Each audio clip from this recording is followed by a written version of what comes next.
culture. I'm here with the family. Price, XXV, Double I, Rome. D-Melo, Gruff Lion. T-Buggy, man. This is the greatest sports show on the planet. La Familia. Hope y'all ready for a ride. Can't wait to hear what you guys got to say.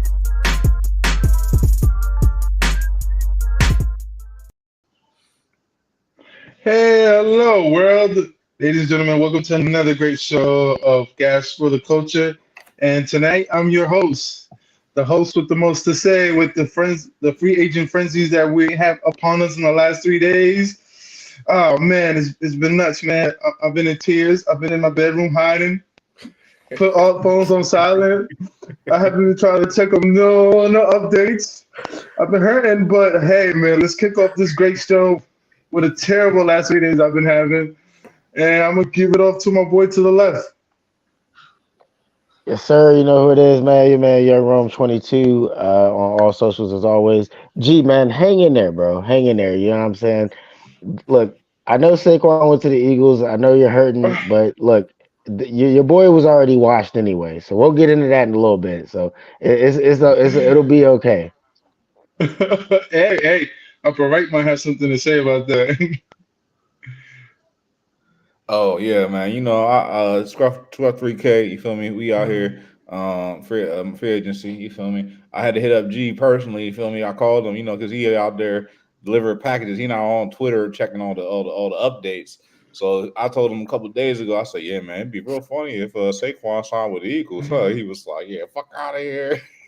All right. So I called him up. I said, yo, I forget what exactly I said, but I said, what you mean? He was like, he went where? I said, you know where. You know where. You know where. Yeah, this man was sick. Oh. And just to understand how much this man loves Saquon Barkley, this man dedicated a whole day in the gym to Saquon Barkley because of Saquon Barkley's, how much he's in love with this man's quadriceps. You feel me? He's like, oh man, look at them quads. You know, that's how much he loves Saquon Barkley. He called leg day Saquon day. I don't know what you're gonna do now, bro. You might just have to go back to regular leg day, bro. It is gonna hurt for a long time, bro. That sting after the leg day gonna hurt even more now, bro. That's real. Yeah, we gotta pause for a moment there. Like you Hey, dedicated man, that's a day to your legs from another man. Like you dedicated a whole day to shaping your legs based off another man's legs. Gee, that's crazy. That's crazy. It's not that convoluted. It's a lot more simple. I will say this. I did admire the quads, and I was like, yo, some nice quads. The guy could squat like over 700 pounds, and I was like, yo. And then, you know how they say, skies out, thighs out. So I was like, hey, fuck it. Why not name leg day after Saquon day? Quad day, Saquon, quad day. So that's how that story goes. He said he not squad goals. That's quad goals. That's what he said. Quad goals. Jeez. Now that I think about it, it was a little freaky. Pause to that one. Now I don't have to worry about it. Now you're gonna see Nick on his Instagram stories and Twitter feeds. Saquon. I would never be that much of a simp. Says the guy who's got Big Dom t-shirts all over the place. Get out of here. But the guy's talking about me though. But let's keep it moving, fellas. Jason Kelsey shouted out Big Dom in the speech, and he's gonna be looking out for Saquon. Saquon gonna be shouting out Big Dom too. Watch, he gonna be there. Big Dom, man. And he also shouted out Santa Claus. But to my man to my upper left, introduce yourself. Bryce XXV Double I, aka Mr. Big Leaguer. Yeah, man, crazy free agency week so far. I'm ready to get into it, man. I see some feelings were hurt over this here free agency, so I'm excited to dive into it. Let's get it. Okay, fellas. So like we alluded with the intro of the show today, let's start with some free agency moves, the best and the worst. And for me right now, my best move so far is Dallas for the fact they haven't wasted no money and they're looking to sign those guys that are about to be free agents either the coming up next year. So let's see what that's my reason of Dallas being the best moves. And the worst moves for me so far, I would like to go with the signing of, but I can't say that right now. I can't say that's the worst move. Right now, for me, the worst moves are the Carolina Panthers and what they're giving away their players for and getting nothing back in return right now. But to you fellas, What? Rome, tell me, who's your worst and best move so far? That might be the I worst mean, case. G, I would agree with you, man. The worst move's got to be the Panthers. I don't understand what they're doing. Like the players they've lost and what they've got back in return, there could be a whole case study on that. The owner, the GM, the Panthers right now are a complete mess. But the best move, I would say, and we'll get into this more too, is Kirk Cousins going to Atlanta. I know a lot of people don't see that as the All Star move, the big splash move that it is, but I think that move is honestly going a little bit under the radar, in my personal opinion. Oh wow! So what's your worst move so far? Besides the Panthers and Kirk Cousins being the worst, we're coming Kirk Cousins being the Um, best. Kirk Cousins is definitely the best. There's been a lot of moves so far, and a lot more to happen. I don't know if I have like a, I don't know if I have a worse one just yet, but I would say overall, just what the Panthers have done as a complete unit has been poor. Oh, all right. So Nick, I know you wanted to chime with my worst and best moves. Which are your best and worst moves? I'm not gonna lie. I do like the Kirk Cousins move. I think that was a good move. I think I mean, the NFC South is not a great division. Baker Mayfield came in there and won it on year one. Kirk Cousins is much better than Baker Mayfield. Atlanta has actually pretty good weapons. New coaching staff. I like what that is. I think that was a good move. In addition to that, I think overall, I say the winners are the running backs, man. The running backs are the winners of free agency. It was we coming from a time when running backs couldn't get contracts. You know what I'm saying? And they're like, "Yeah, fuck you. We're just gonna franchise tag you." And we'll see what happens. We'll let you hit free agency. We'll let you walk. That's how player Cats was playing. Old school New York Giants type philosophy. You know what I mean? They wasn't trying to give him the long term deal. A lot of teams feel that way, man. And it's not like the running backs are getting long term deals now either, but it's more like 3 years. But okay, we can work with 3 years. That's a little something, something. 3 years, solid amount of guaranteed money. We seen DeAndre Swift get a good deal, 15 million guaranteed, and he had a great season last season. But to Bryce's credit, injury history there. That's nice. That's a big win for the kid to get 15 million guaranteed and a 3-year deal. Saquon coming out, they wasn't trying to give him that kind of cheese. Obviously, the Eagles gave him the contract that the Giants weren't willing to give him, so they gave him what he was looking for. King Henry got in there, got a good deal. You know what I'm saying? A number of different running backs. Josh Jacobs got. I got to look up that figure, but if I'm not mistaken, he got 4 year, 44 million or something like that. That's big money for a running back. So, I mean, I'll say overall, running backs are the winners of free agency. You see teams putting out the money for running backs because they feel like that's what they need to get it over top of the jump. But also, this is a great class of running backs. But yeah, I'll say overall, that's the biggest thing I noticed. But what if I debunk that theory by telling you that you know that none of these running back started the new market for running back to get paid more? They leveled down, and no one broke the market like how McCaffrey did. I believe right now he's at 16 and some change. Everybody's at below that. I think everybody, the highest ones were around the ballpark of 15 the most. So no one broke the record to try to jump over McCaffrey. I believe the running back market is still this bad. I don't think no one's really still trying to pay these guys. I You believe looking these at it guys are just wrong though, being. man. You looking at it But think wrong about it. though, Isn't the bro. whole The point is to companies break the about. record? No, I hear what because you're not saying, last bro, year. because Last year, you look, reading look the at, headlines, bro. But I'm but look at talking Tyreek about Hill. Last year, before that, it was Christian Kirk. He broke the market, and no one thought he should have broke the receiver market. And then a couple of years later or months later, Tyreek Hill did it with 30 mil. Now you're hearing rumors about Justin Jefferson not trying to take 30 mil per year from the Vikings. So, but but market my breaking deals are not how you gauge the market, bro. Market is gauged by medians, bro. That's determines the market, bro. That's how you determine what the level of pay is. When you look at the running backs across the board and see them getting good deals. That's what I'm speaking to, Yeah, man. but So G does have a good point because, like, I mean, King Henry got 14 and a half million, That's for crazy. eight You know what I'm guarantee, saying? right? For I 2 mean, just years. per year. I'm just talking about per year. I think he got like 29, 2-year deal for 29 million. That seemed kind of low to me, you know. And it's like he's the type of 20 player million. that could take the Ravens over the hump. And honestly, that's one of my favorite acquisitions this free agency period. I feel like King Henry going to the Ravens is about to go crazy. Another running back that I thought was a great pickup, and this is the team I think is winning free agency right now overall. That's Joe Mixon to the Texans. Seems Yeah. like everybody trying to go to the Texans for real, for real. It seems like the Texans are like everybody want to play with CJ Stroud after last season. I mean, not only did they get Joe Mixon, but they got Daniil Hunter. Daniil Hunter was my number one free agent coming into the free agency. He was the biggest player I had on my team's wish list. You know what I'm saying? I think that's the probably top 3 defensive end, top 3 pass rusher in the league, no matter how you look at it. Coming off 16 and a half sacks. And it just seemed like everybody want to go to the Texans, bro. They got the middle linebacker, Al Shahir. I'm sorry, I'm saying that wrong. I don't know, man. The Texans about to be something serious. Coming off that playoff run, adding some big pieces. I really like what they're doing, and it seems like more and more players just want to play with CJ Stroud.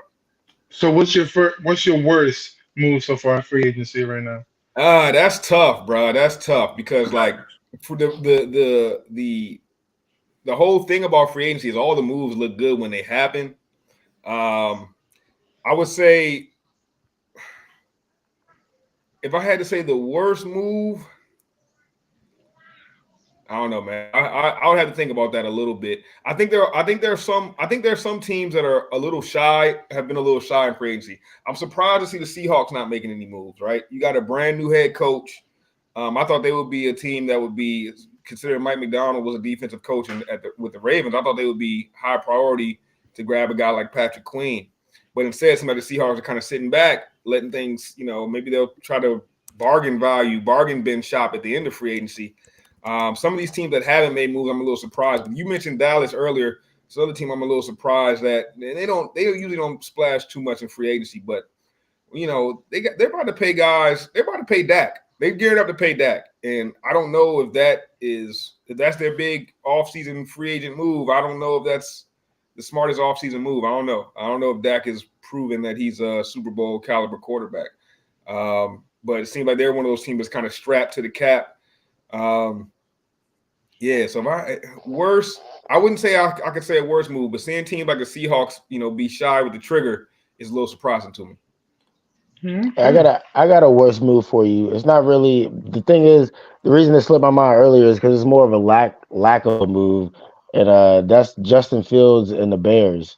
You would have thought there would have been some more noise about Justin Fields getting traded by now or some type of movement with him. I'm interested to hear everybody's thoughts on that. If you think that's a red flag, you think they'll end up keeping Justin Fields and how that'll affect the draft. But to me, that would probably be one of the worst moves or non-moves of free agency so far. They See, they in a tough I don't spot. They're in know. a tough spot. Yeah, I don't know. I They wouldn't can say. only trade them to a team that for one they can only trade them to a team that wants them, right? And all the teams that are quarterback needy are looking at the draft like, well, there's 5 draftable quarterbacks. You know what I'm saying? On top of that, they have to make their complete decision before they get rid of Fields. You know what I'm saying? Like they have to be sold. Okay, I think if they were already sold on Caleb Williams, like we're 100% sure we're drafting Caleb Williams number 1, they would already got rid of Fields because there's now no point to have him, right? That just kind of tells me that they haven't come to their decision all the way yet, and maybe they're still trying to lock that decision in. Maybe it's Fields, maybe it's May, maybe it's Daniels. I'm sorry, maybe it's Williams, May, or Daniels, or maybe they keep Fields. But to me, it just seems like there's still some uncertainty there with what they're going to do with that quarterback position with that number 1 pick. I agree. It feels like I feel like the same thing, Bryce. I don't feel like they're 100% moving on from Fields yet. I don't think that's 100% the case. I think part of me always thought that they were going to keep Fields, even though I think the closer you get towards draft season, people start talking. Oh yeah, it's a core conclusion. Caleb Williams going to go number 1. As far as draft boards go, yeah. But like, what are the Bears going to do? I don't know. They're ultimately going to either trade the pick or not, and I think that's what the thing. They could get a historic haul for that pick. So, and the way that the season ended, the way the end of the season ended, I was pretty certain that Justin Fields was going to remain with the Bears. So, Well, I'm not. I think the fact that he's not traded yet is more indicator that maybe he is part of their long term plans after all. you know what? I saw something interesting earlier, that in the midst of free agency, there's pro days going on, right? And one of the pro days going on was Bo Nix, and the only team with a top pick to send their GM and head coach to view Bo Nix's pro day was the Bears. So it's like they're still in a place where they're like, why are y'all going to Bo Nix pro day? You know what I'm saying? And maybe they're going to see some other players. But if you're sending your GM and your head coach or some sort of combination, or your head coach is going, I think maybe it's just Eberflus. But if your head coach is going to Bo Nix pro day, your head coach is running your offense. What are y'all doing here? You know what I'm saying? Are y'all still not sure? Y'all still doing due diligence? Because y'all was sure it would have been like, we're not going to Bo Nix pro day. Fields, Williams is our guy, and it's time to trade Fields, no matter if it's a fourth rounder, third rounder, whatever. It just shows a little uncertainty to me, man. And I still think they go number one with Williams, but Rome, your prediction from a week ago when you hit me, you text me saying you think we might the Commanders might get Caleb Williams. I don't know. Maybe there's a little smoke there in that fire. I don't know. Yeah. Well, let's still stick with some free agency moves, but now with the running backs. Fellas, now that you have a lot of teams swapping out running backs, like the Eagles with Bears and the Giants, or like the Bengals with the Texans, or the Texans with the Giants, there's running backs all over the place at this point. No one is with their respectable drafty running backs. Which running backs that you guys like the most went to the better option and is going to make a bigger impact for these guys that are trying to go to the playoffs and hopefully win a Super Bowl? Tell me, But Bone. I think it's a no brainer, bro. It's got to be Derrick Henry to the Ravens with Lamar Jackson, man. You got two Heisman winners in the backfield right now. You got arguably top two quarterback and a top two running back in you know what I'm saying, like playing at the same time. I mean, it's crazy, and then you still got Zay Flowers on the outside. The Ravens really were right there, like a few plays away from being in the Super Bowl already. I think this instantly makes them favorites in the AFC, even after Pat Mahomes' crazy win. So I think that's the easy choice right here.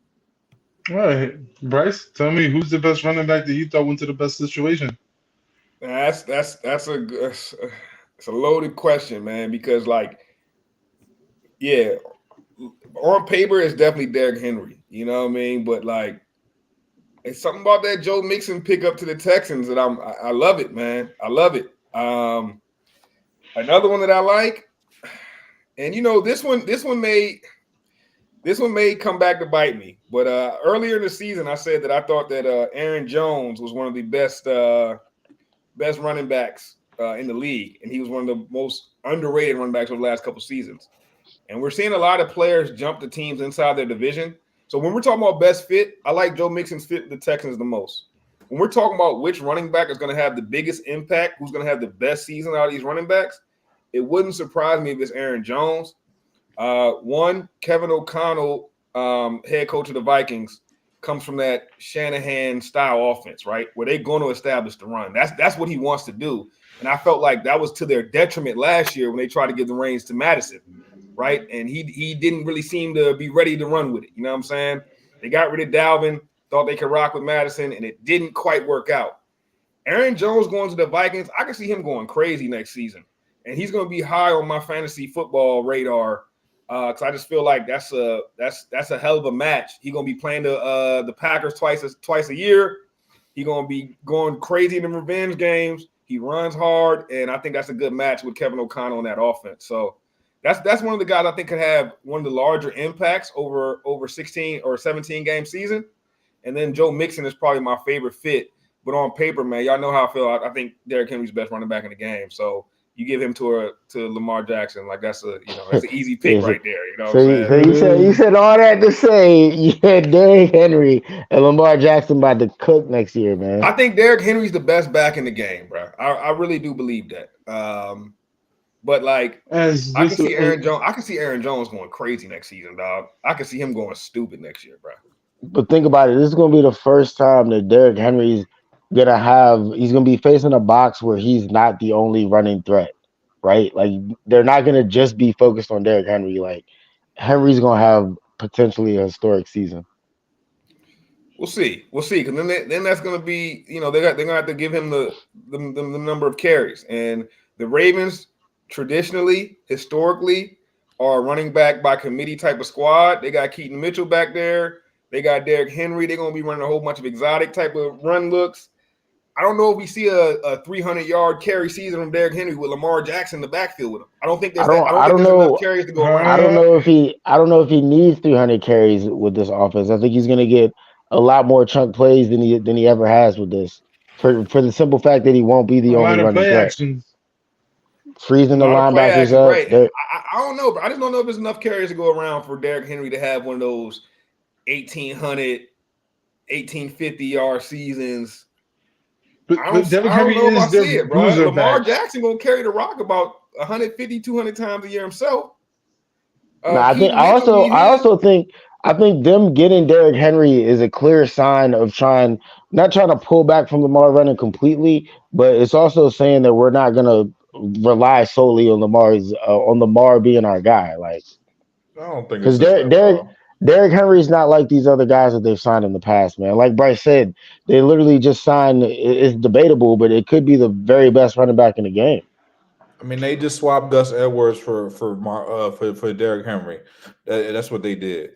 You know what I'm saying? And Derrick Henry is obviously a great running back.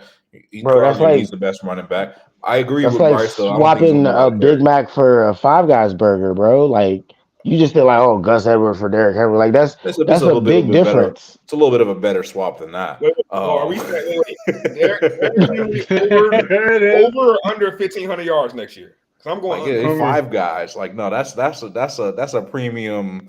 You know what I'm saying? as a Derrick Upscale Henry, yeah. Capital Grill. I don't know, something real good, bro. So y'all going over or under 1,500 yards for Derrick Henry next year? I'm Over. I'm I'm You going taking it over? over, yeah. I'm Over. Super taking the under. under, I'm taking the under, bro. under as I'm taking well. Oh I think wow. maybe So about Nick, 1,400. so this is low hanging fruit for you, Nick. Which running back went to the best situation? Oh man, I mean, I do like the fit for the for Derrick Henry as well because the Ravens are a power running team, but I don't see him being as productive like as Bryce alluded to, in that sense because they have a lot of other people that are going to get involved and active in that game. But the one thing about the Eagles signing of Saquon Barkley is they didn't want to give DeAndre Swift that money. They didn't want to give DeAndre Swift that money, and that was telling. And the way that they utilized him was also telling. They didn't feel as though he was a three down back. But Saquon Barkley, I feel like they do feel like he's a three down back, and that's why they gave him the money that they gave him. So I think Saquon Barkley is the best fit because I'll give you a couple of reasons why. Because playing for the Giants last season, they ranked 31st in the NFL in basically like blocking. You feel me? And the Eagles were first, or I believe they were first. So it's a big difference. And then also like no vertical threats on the offense. You get to load up the box on Saquon Barkley. You can't load up the box on Saquon Barkley on the Eagles because of the receiving threats, the tight end. It's a lot going on, man. So I mean, I'm utilize. They're going to utilize them in the running game. I mean, it's interesting. I mean, but it is a little bit of a gamble because my philosophy on running backs. It's like a car, man. It's only so many miles you can get out of that joint. So like 6 years in, they did get the best miles out of him. Now, with all due respect, y'all wasted his talents. But you're like he wasn't utilized. He didn't have the help. He didn't have the opportunity to do it. And I really felt bad for him. But I am happy now for him. But I don't know how much that 3-year deal. We'll see what he looked like in year 9. But let's focus on year 7 right now. I think he's got a great opportunity to be actually in an offense where he doesn't have all the eyes on him. And I think he's gonna be the main beneficiary of that. And because of that, I think he's gonna see a level of freedom and openness that he hasn't ever seen before. When you're the only thing going on, it's like a Maserati going down the hood. Everybody got eyes on you, buddy. You feel me? But when you that Maserati going down Sunset, okay, Just Who another car, bro. who you got going for more yards, him or Henry next year? We talking about all-purpose yards, or we talking what we talking about right Uh, now? that goalpost move real fast. I Uh, don't know. I don't know. I gotta look at the numbers, bro. I gotta look at the numbers. Um, wow. Well, since we already got a couple of Derrick Henrys and Joe Mixon and then Saquon Barkley, I'm surprised none of you guys said Josh Jacobs. The fact that Josh Jacobs is going to a Green core Bay. of good young stud receivers. Pause. So and a young quarterback in Jordan Love, which he did ball out during the playoffs. And now you put a healthy running back in that backfield. I get it. Aaron Jones tend to have a bad knee here and there, and when you really need him the most, tends to be hurt. But a healthy Josh Jacobs in that backfield with Green That's the Bay, question. Is that man and healthy? Is he no one Interesting. healthy? said, Interesting. I ain't yeah. like what I saw last season from Josh But Jacobs, man. To but be let's not honest, forget He Josh was Jacobs great. and Jonathan Taylor both sat out the first couple of games. good So point. those guys didn't have no offseason work. And then it Good took him point. a while to get their legs underneath him. This time he gets a whole offseason and his money. I think this is the kind Man, of guy that's gonna ball out. I'm surprised. Like I'm not a big Green Bay fan, but that Josh Jacobs, I think he's gonna have a great season, a redemption tour, as I I like to I say. hear you. I hear you, G. And I'm a Josh Jacobs guy, bro. But look, I'm on record. I think everybody's overrating Jordan Love a little bit. I think Aaron Jones really carried that team last season, for the most part, and I think it's going to be they're going to ask a lot of Josh Jacobs, and he's going to have to prove that he was on that Aaron Jones level. If this pickup is really supposed to be what it's supposed to be.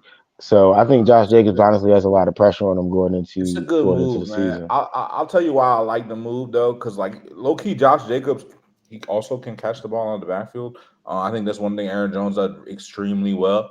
I think like Aaron Jones has been like utilized heavily in the passing game, but I feel like the addition of Josh Jacobs means they want to get physical in the running game, and less of a finesse running game. They want to, and then you feel me? That's what they do. They about to hit you with that running gun, bro. And I'm really excited to see what that does. But I don't want to put them at the top of the list, but it's definitely top five, top three. You know, it's up there. It's under the radar. It's under the radar. It could end up being the Yes. best pickup, but yeah, I like it. I like the fit, bro. All right. So we're gonna still stay in this little off-season frenzy. All quarterbacks, new teams. You got Russell Wilson heading to the Steelers for 1 point something, but hey, wait, there's a catch. Denver Broncos are still giving him 38 million. Talk Hey, about making $39 and you being the Steelers and only having to pay 1 million of that. I don't mean $39 to 39 million. Let me reiterate that. And then you have Kirk Cousins, Mr. Moneybags himself. Talk about talk about being what was he you two fellas tell me, was he a third or second round? Third, or was it fourth? I don't know. Either way, Third. he's money bag Kirk now. Moneyback Kirk going from just a measly third to a backup to now Mr. 400 and something million bag man. Talk Crazy. about parking the big trunks in front of his house. Now, fellas, I know both of these guys haven't done so much in the playoffs. Balls up. Pause. Who you guys would rather have in your team to lead your offense that has been struggling? This is a perspective of both teams that have been struggling in the last 2 years or so, right?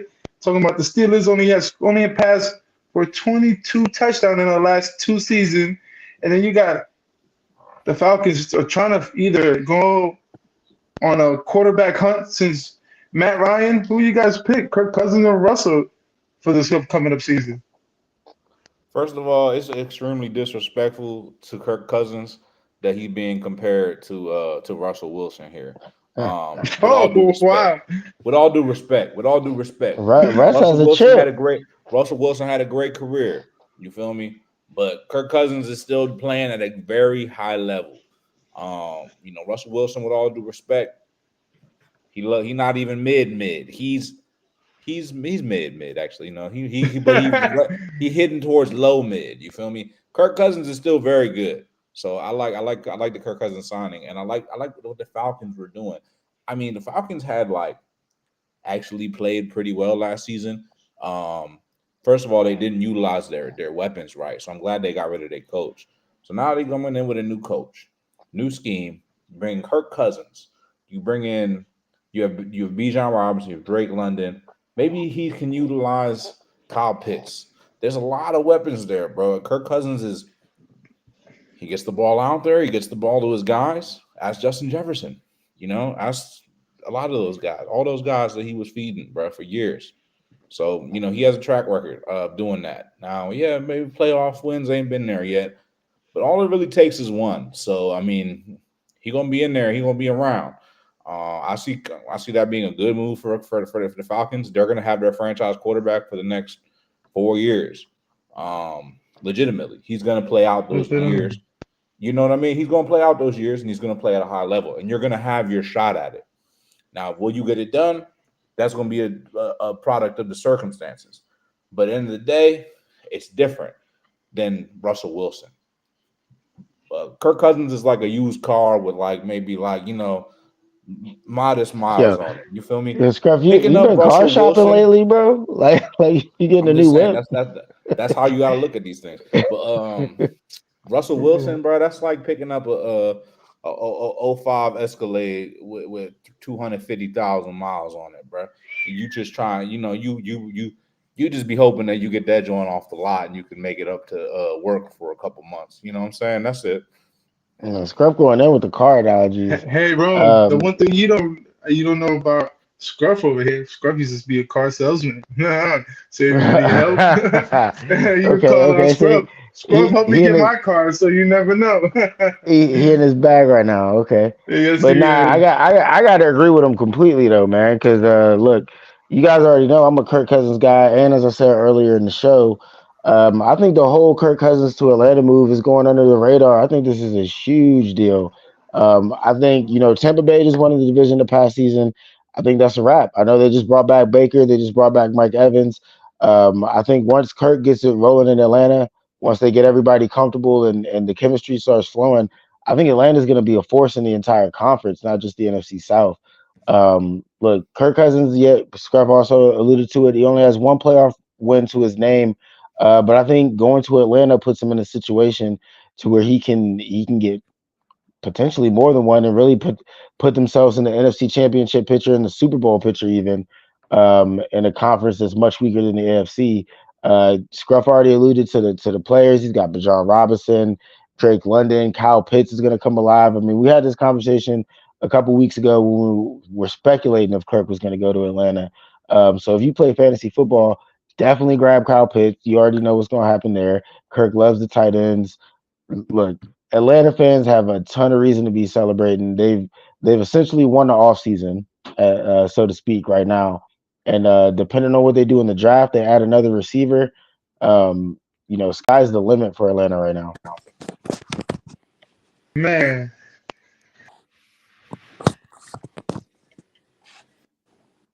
I mean, hey, I could keep going too, man. You want me to keep going about Kirk and Atlanta, or we waiting for Bryce to jump in? Either way, Oh, my you know bad, what? my bad. I'll just go ahead and give the hot take now. You can book it. Atlanta will win the NFC South Kirk's first year. Oh, And you really out of gonna win with that one? I'll go even further. It's a 4-year deal. They will go to 2 NFC championships in the next 4 seasons. Okay, Hey, you talking okay, crazy, okay. Rome? That's a little crazy now. Your Kirk love is coming out right now, man. It's not just Kirk though. It's before you jumped in, Scruff had alluded to all the stars around him and just what he Wait, could wait, what potentially star? What do in Atlanta. I stars? think What they're a star? What receiver. Hold up, man. I misquoted. I didn't talk about no stars. what I ain't, stars? I ain't, What I stars ain't you say referring that, to? bro. I ain't say no stars. I said he had some talent around him. That's what I did say. I said he had some talent. That's all I said. I ain't call them no stars, bro. Them joints, They they were some pups over there. I'm Hey, I'm saying they about that to. were they gonna be those around a those quarterback those that can soon get them those the soon to be ball. stars. Those soon to be first round fantasy draft picks. We all know their names, but look, watch out for Atlanta. I'm telling you now. I can't believe this isn't being talked about more. To be honest. you're right. Do So, do Bryce, tell me your take about Russell or Kurt Which one? Which landed in a better situation?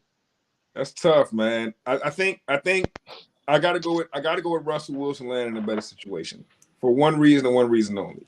Mike Tomlin's never had a losing season since he's in how many seasons? So I mean that's like that's automatic. I gotta put him up there. You know what I'm saying? As far as the Falcons go, and they haven't had a winning season. I don't know how long. You know what I'm saying? So maybe Kirk can turn them around in 1 year, but it's not like I believe in the Atlanta Falcons defense. I mean, it sounds like Rome might, since they got stars.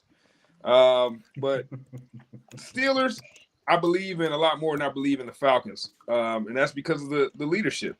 Now, if Russell Wilson leads Mike Tomlin to his first losing season in all these years, Talk about it.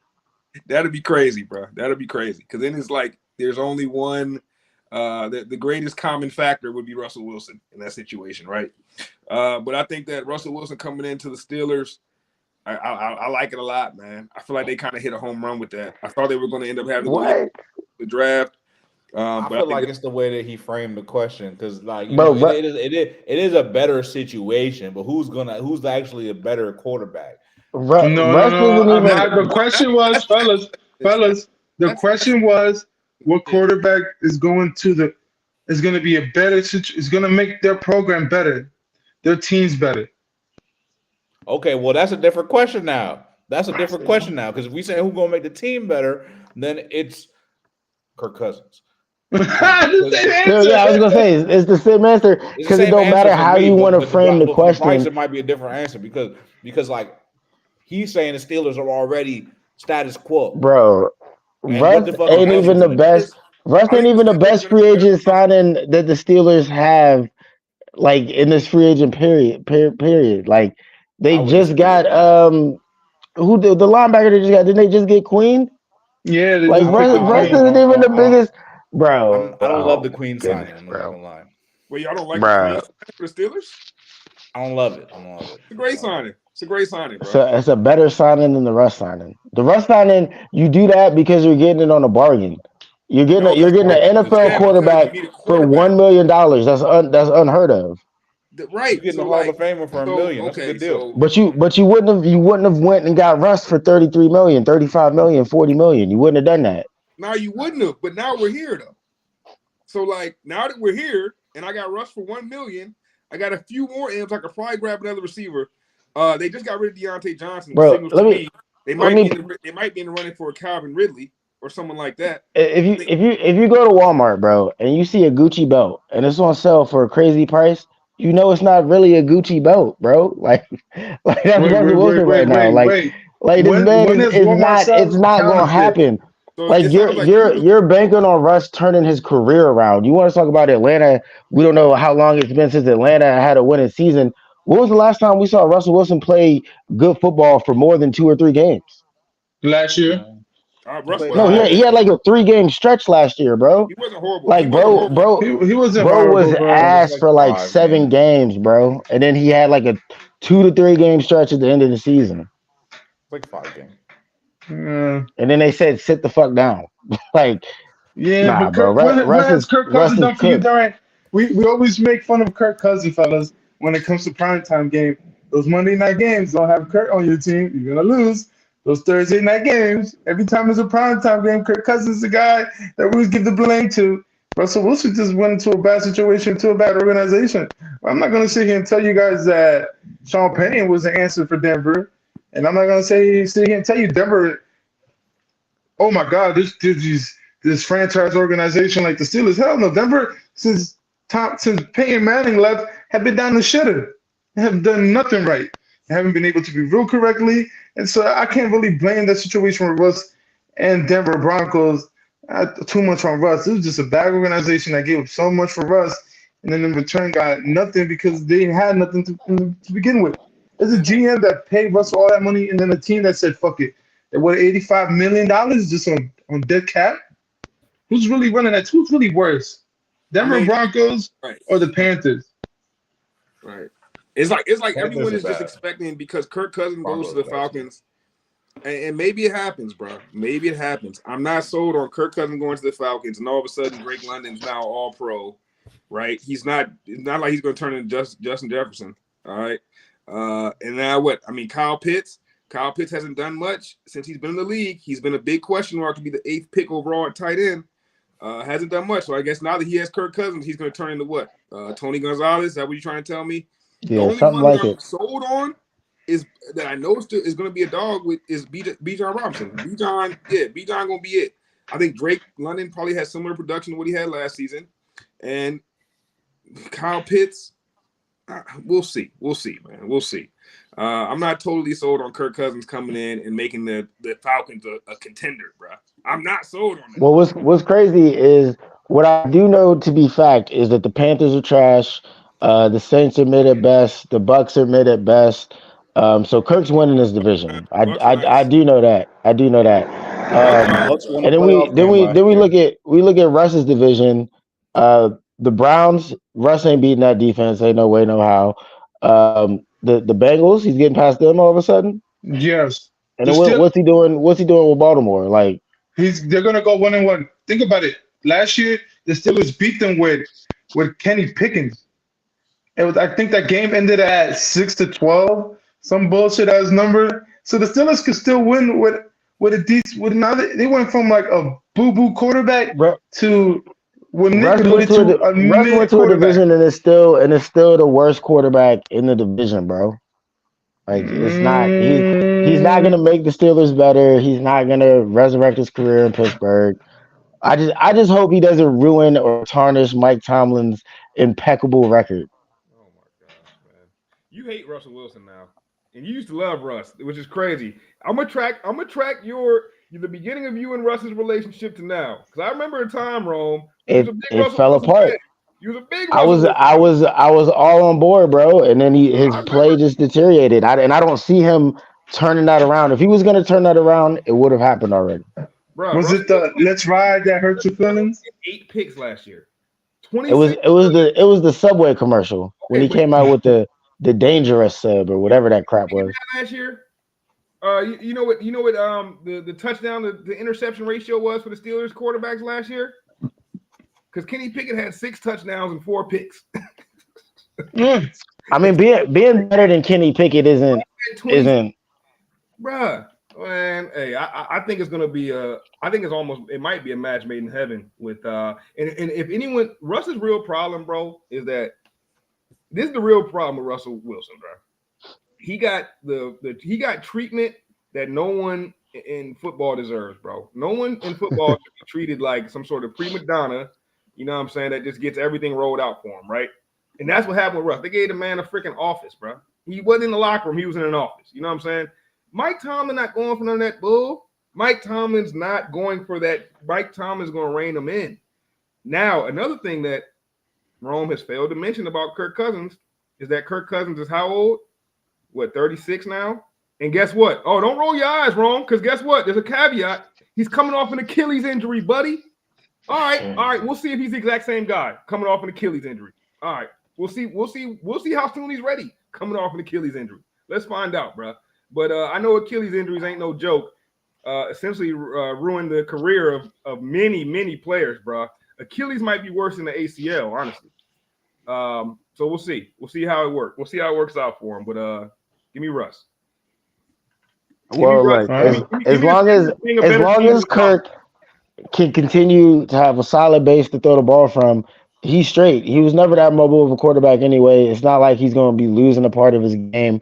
So as long as he can get a good pocket to throw that ball, man, he's going to rock, bro. So I'm not too worried about this Achilles injury. And as far as the age, man, like what is Russ? 34, 35? Like they got drafted the same year, didn't they? Like I'm Here's not. the Come thing, on though, now. bro. Here's the thing, though. I'm not going to buy into that, though, because in reality, bro, Russ got a whole lot less in the tank than Kirk, bro. Whole lot, bro. I don't know if I'm buying that. I'll give Russ maybe one more season max, bro. He was. I've been said it last year. He was done, and then he showed a little life. It's like when you hit that jump start. Okay, the car might be riding again. We going back to the car metaphor. Oh, the shit might be good again. Nah, buddy.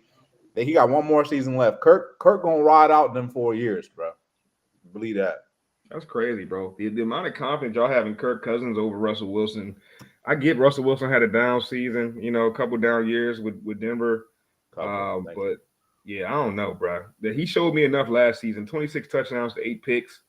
That's elite quarterbacking. That's elite quarterbacking, bro. When it's all said and done. Well, all right, guys.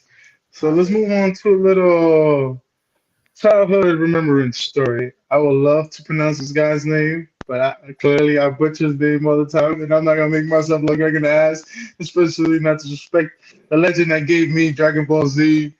And when I got older, gave me Dragon Ball Z Super, so I could relive a little bit more of my childhood, and gave me multiple games. The creator of Dragon Ball Z, Dragon Ball Super, unfortunately passed away March 1st. A couple, like, what is it, like 2 weeks now?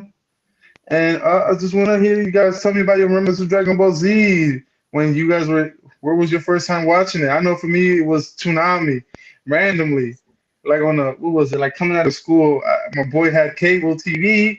It was around 4 or 5 o'clock. We would just play outside. He was like, "Yo, bro, you gotta watch this," and introduced me to a series of anime, and it was started off in Dragon Ball Z, and I got to see Goku scream for like half an episode trying to power up, and then from there on, I fell in love with this series called Dragon Ball Z and characters like Goku, Piccolo, and a super villain that to to he will call his nemesis monkeys in a Oh talkative shit. word. Yes. And if you're a fan, you understood that he wasn't talking about black folks. He was just talking about the Super Saiyans. Because when they would look at the sun, they would turn into big apes. But to digress, fellas, tell me, who is your favorite? What is your favorite Dragon Ball Z moments? Whether it was Well, playing games or watching shows. first of all, rest in peace to the creator. You know what I'm saying? Definitely one of the goats. Always think it's wild when somebody creates something such as this. Like for me, it's a lot like when Stan Lee passed, and I thought about like, dang, like you created something that you put out into the world, and it really not just touch one person or a group of people, but multiple cultures. Like multiple people have enjoyed Dragon Ball Z. Multiple people around the world have gotten together, watched it, done all kinds of things. There's games, all kinds of stuff surrounding it. So I think it's really dope when somebody creates something like that and it can really connect with all kinds of people. So rest in peace to the creator in that sense for sure. And then as far as some of my favorite Dragon Ball Z, I mean, where do I even start, bro? Bryce mentioned it. In the pre-show, man, one of the best games all time, the Budokai, Dragon Ball Z Budokai. I used to play that for hours. I remember coming home from school watching Goku's fight with Frieza. Dragon Ball Z was the first anime that I ever watched, and it was one of the dopest animes because you had the past of it not really being an anime. It was like it's an anime, but it's like the cool anime. You know what I'm saying? All the other ones you were like a little nerdy if you watched back in the day. Now everything is cool, but Dragon Ball Z is definitely the OG of the anime. So definitely one of my all time favorites. Facts, bro. Facts. The Budokai was so legendary, man. Like that game, we used to be me, my brother, my cousins. We would be up all night playing that game, man. One of the things that always sticks out to me about Dragon Ball is just the amazing villains in Dragon Ball Z, bro. Like the villains were some of the best villains of in anything of all time, bro. I mean, you talking about Cell, Frieza, bruh. Frieza just felt like he could never be beat. You know what I mean? And then towards the end, at least towards the end of like when I was really, really watching heavy, you got Majin Buu. You know what I'm saying? Majin Buu was like, who is this guy? Remember he started off real fat? You just look at him like, who is this guy, bro? Then he started evolving to all these different levels of Buu. Man, and then you can even go back to like the androids, random androids used to get their ass kicked all the time, but they were still just some solid villains, man. Yeah, I think that was one of my favorite things about it, just the villains, and Goku used to handle them all, bro. I mentioned earlier, man, when Trunks first started coming around, Trunks really changed the game in Dragon Ball Z, bro. I feel like he instantly became everybody's favorite, like especially the younger. Like I felt like for me, because Dragon Ball Z was introduced to me by my older cousins, right? I was probably maybe like 5 or 6 when Dragon Ball Z. Maybe I was a little, maybe 7. I don't know. But when it first started coming on, I was real young. So they were the first ones to kind of show it to me. and they were all Goku. Everybody loved Goku. You know what I mean? And so when Trunks came out, it was like, oh, this is the one that I feel like the younger Dragon Ball fans really resonating with. You know. And then of course I can't go into the villains without mentioning Vegeta, like Goku's natural rival. You know what I'm saying? With that crazy Widow's Peak. But yeah, man. Shout out to Dragon Ball Z, man. Definitely a huge part of the childhood. And I was just asking the fellas, man, is it still on TV? They let me know it's on Hulu. I'm gonna have to go back and watch like the old school episodes, man, because yeah, I miss it. Yeah, man. Definitely a legendary show, man. For real, like I used to catch that joint after school, bro. You feel me? After school, I think that joint come around about 5:30, bro. You feel me? You right by the set watching that joint. You feel me? And they'll hit you with that. They always hit you with that cliffhanger at the end. On the next Dragon Ball Z, you'll be like, damn. That's You gotta wait classic, a bro. whole day. You be waiting. You be setting that alarm. Sometimes you feel me. Set that early alarm in the AM before school. You get up early enough, you catch that joint on before school too. Man, that joint was that was lit. I wasn't gonna lie, I'm a Goku guy, man, but I like the Goku Vegeta dynamic. You feel me? When Vegeta was training on the at the 300 times gravity. He came back. He was on that get back. You feel me? He was getting right. Yeah, that shit was classic as shit, though. Yeah, that shit was way. He was getting right. The good old days, man. The good old days. Nah, Damn, I lost my train of thought, but Dragon Ball Z was definitely one of the best shits. So Yeah, I wish I would have watched it. I didn't keep watching it, bro. And I remember I tried to like watch it in like I tried to watch some of the later episodes, and I just used to feel like it was the quality was too good. It was like everything was in HD. I'm like, nah, I missed that grainy picture. You know what I'm saying? Like it just hit that different. 90s, that picture was yeah. grainy. You know, then they had that new villain. I don't know what that new villain's name is, but he kind of looks like a cat, like a purple cat a little bit. Yeah, yeah. What's his name? That's Dragon Ball Z Super. Beerus. Beerus, yeah. Yeah. See, so I'm not even hip to Beerus like that. He be looking crazy. They be in space all crazy. I'm like, yeah. See, this. I need that grainy Dragon Ball Z where the little black marks pop up on the screen from now and then. You know what I'm saying? That's the old school work, yo. Just don't watch Dragon Ball GT. We don't talk about that. That's nah. That's what I wanted to say is Goku is also low key responsible for one of the best memes of all time. The joint where he's laying back in the black shirt and he's smirking and shit. I know y'all know the meme I'm talking about with Goku. I don't know what you're talking about. Not Mr. 9000. I'm gonna have to drop it in the group chat, bro. I wish we had it for the show for the live viewers, but like that's one of the most classic memes, bro. Bro, if I type in Goku meme and it don't pop up on the first page, it ain't that classic, bro. Watch it do. Let's see this real quick. I remember there was that, and then Dragon Ball like started like a few classic debates too. Like one of the running debates I remember from like childhood was like, is Gohan really stronger than Goku? You know what I mean? That was one of the classic debates. Yes. Because like they used to say, like I remember Goku said it one time that like Gohan is stronger than him in his full form, but like it never really felt like that. My son will debate that right now. It never really felt like that from watching it, but Gohan was that dude though. Especially it's like the same way your dad be telling you that you everything I could be and more. Like that's the type vibe they was trying to get with that. Because that's crap, bro. Teenage Gohan did go crazy though. I ain't gonna lie. Teenage Gohan was fire though. Yeah, but when he grew up, he got soft. He always been soft. Pause. And that was when I started fucking with Vegeta, bro. Because he called Gohan out and he called Goku out, bro. like my man was like, "You a bitch, your son a bitch." Hey, but you know who went crazy when Go Tanks went crazy? Yeah, it's a fusion. Yeah. When Gohan and Trunks was like, let's do this. Yeah, that was fire. Yeah, definitely. Let's get it. Let's get it, dog. The fusion dance. Yo, that shit went crazy, bro. Who did that? Somebody did that as a touchdown celebration one year. For real? I gotta look that up. Yeah. And then another legendary moment I remember is like the first. Well, I remember the first time I saw Goku do a spirit bomb. And I was like, Oh, Shit. damn, bro! Like he could really just end everything with this one move.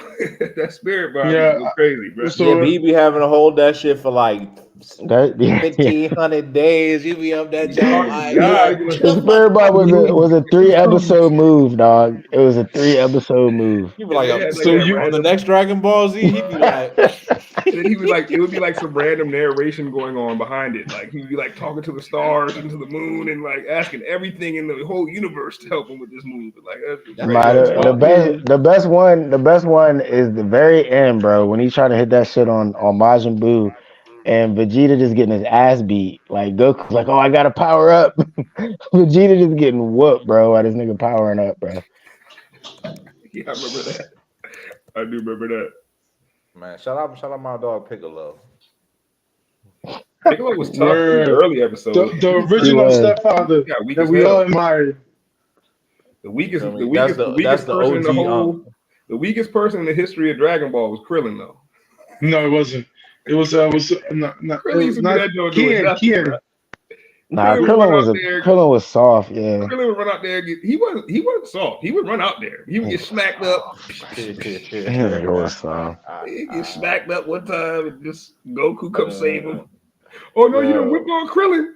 I gotta hit you the Kame. You'd be mad if he would be pissed if you whipped on Krillin. I ain't gonna lie. He said, not my man Krillin. Not my man, bro. You can do anything, but don't whip on my man Krillin, bro. Bryce had me cracking up. He said his cousin was like Krillin. He was like, yeah, we like Goku. I'm like Goku, and you like Krillin. He was like, what? What? That's taking out of context. That's a wild insult. No. Scruff gives no context. I'm not even about to get into that because I don't even know what Scruff brought that. That's with no context. It makes no sense. But in context, Any other context, it sounds the same.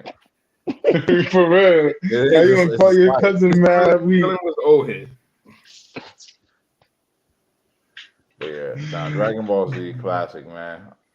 I might have to get Dragon Ball tap, man. Before the big Yeah, Dom definitely tap? one of the best shows. Fuck out of here. Look at the big Dom tap. Oh man, but all right, guys. Any closing words for tonight? Yeah.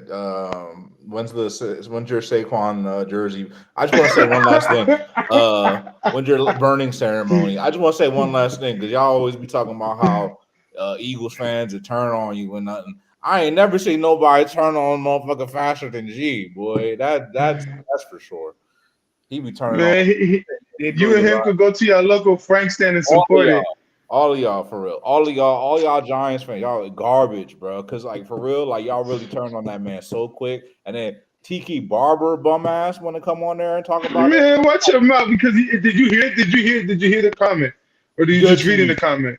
You dead to me. You a grown ass man on the TV talking about you dead to me, bro. Get the hell out of here, bro.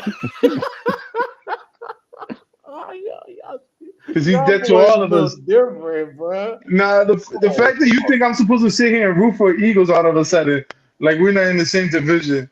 I mean, I hope y'all tripping rocks. I hope y'all have. I'm gonna tell you something that Bryce told me one time. I hope you guys have small inconvenience, small minute inconveniences. Like I hope you have to use the bathroom and you're stuck in traffic. And I'm not talking about like you need to pee. I'm talking about you need to take a number deuce, and you're stuck in traffic. And you in the closest bathroom from you is the gas station that has a closed bathroom time for you. So you gotta wait till you get home. I hope you have small inconvenience leading up to the season for this. I can't believe I lost a best friend and Saquon all in one day. Damn. No, G, I wouldn't expect you to understand because you're a company man. You can't see past your own blindness, bro. Because you over here, you falling for the company man, the company man tricks, bro. They got you thinking that he betrayed you because he actually uplifted himself. That's crazy. Yeah, the fuck? That's like my bitch leaving me for a better nigga. I don't want her to do that. She need to be my bitch. Fuck wrong with her. I love her. He you left need me.